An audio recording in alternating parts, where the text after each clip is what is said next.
अस्सलाम वालेकुम viewers, welcome to the learning hub. जैसा कि आप सब जानते हैं कि आँखों की बीमारी यानी अशूब चश्म बहुत ज़्यादा फैल रही है। कराची के बाद आँखों के इन्फेक्शन ने लाहौर और पंजाब के मुख्तलिफ इलाकों का रुख कर लिया है।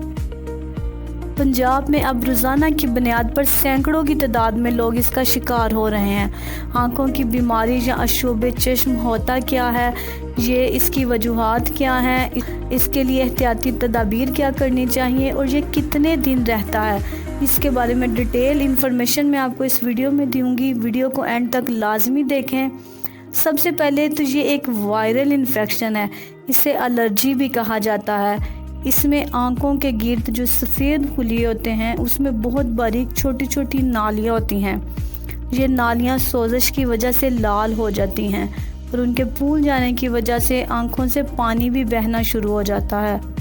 आँखों में जलन महसूस होती है, दर्द महसूस होता है, जिसकी वजह से सर में दर्द होना शुरू हो जाता है और कंधों में दर्द होना शुरू हो जाता है या गर्दन के मसल्स दर्द होना शुरू हो जाते हैं और इसकी वजह से बुखार भी हो सकता है।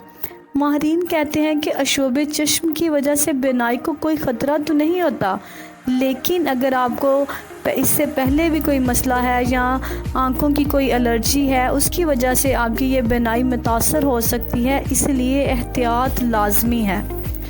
अब कुछ लोग पूछते हैं कि उम्र की कोई हद है? इस मर्ज़ के लिए उम्र की कोई हद नहीं। ये बच्चों, बूढ़ों, जवानों में यकसा तौर पर पाया जा रहा है। लेकिन बच्चों को इन्फेक्शन के साथ साथ बुखार भी हो जाता है क्योंकि उनका इम्यून सिस्टम ज़्यादा वीक होता है। अब मैं आपको बताऊंगी कुछ एहतियाती तदाबीर।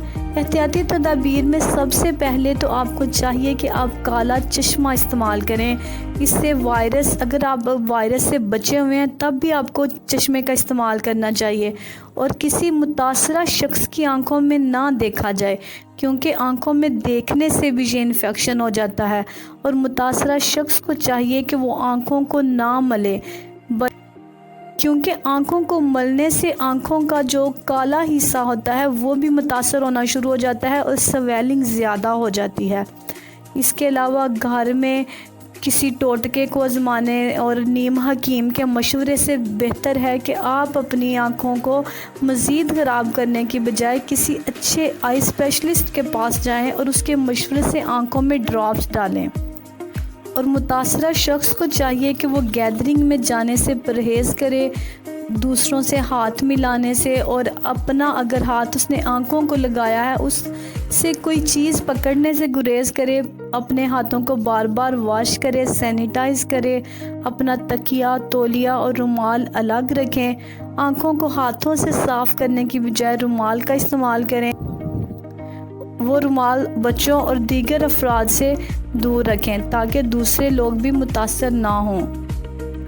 इसके अलावा बच्चों को स्कूल ना भेजा जाए। इसके अलावा कुछ लोग पूछते हैं कि इस मर्ज़ का ड्यूरेशन कितना है।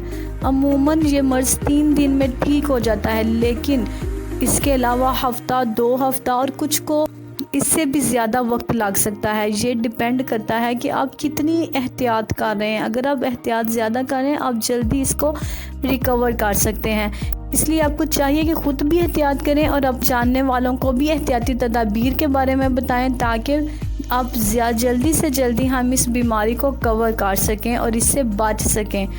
और आपके इलाके में भी ये इन्फेक्शन फैला है या आप भी इसका शिकार हैं या आपका कोई जानने वाला इसका शिकार है तो उस तक ये वीडियो ज़रूर पहुंचाएं ताकि एहतियाती तदाबीर को अपना के इस बीमारी से बचा जा सके। शुक्रिया। अल्लाह हाफिज़।